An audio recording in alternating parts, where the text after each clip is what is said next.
اور یہاں پر آپ کو اہم خبر دیتے چلیں کہ عید الفطر کا چاند نظر آ گیا ہے۔ ملک میں کل عید الفطر ہوگی۔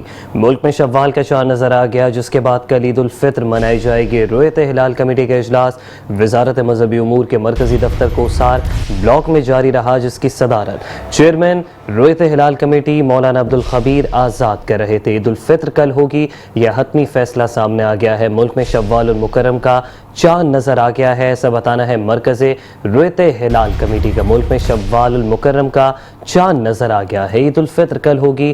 چیئرمین مرکز رؤیت ہلال کمیٹی مولانا عبدالخبیر آزاد کی جانب سے یہ بتا دیا گیا ہے کہ ملک میں شوال کا چاند نظر آ گیا ہے اور پاکستان میں کل عید منائی جائے گی۔ ملک میں شوال کا چاند نظر آ گیا ہے، مرکز رؤیت ہلال کمیٹی کا حتمی بیان سامنے آ گیا ہے۔ رؤیت ہلال کمیٹی کا اجلاس وزارت مذہبی امور کے مرکزی دفتر میں جاری رہا، جس کی صدارت چیئرمین رؤیت ہلال کمیٹی مولانا عبدالخبیر آزاد کر رہے تھے۔ اجلاس میں مرکزی اور زونل کمیٹی اسلام آباد کے ممبران، محکمہ موسمیات، اسپارکو اور آئی ٹی ماہرین بھی شریک تھے۔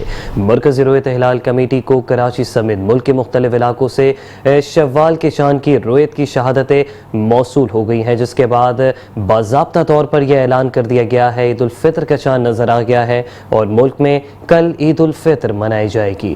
یہ متفقہ فیصلہ مرکز رؤیت ہلال کمیٹی کی جانب سے سامنے آیا ہے کہ کل عید الفطر ہوگی، کل عید الفطر منائی جائے گی۔ ملک میں شوال کا چاند نظر آ گیا ہے، جس کے بعد کل عید الفطر منائی جائے گی۔ رؤیت ہلال کمیٹی کا اجلاس وزارت مذہبی امور کے مرکزی دفتر کوسار بلاک میں ہوا۔ میٹرو ون نیوز، ہر پل کی خبر۔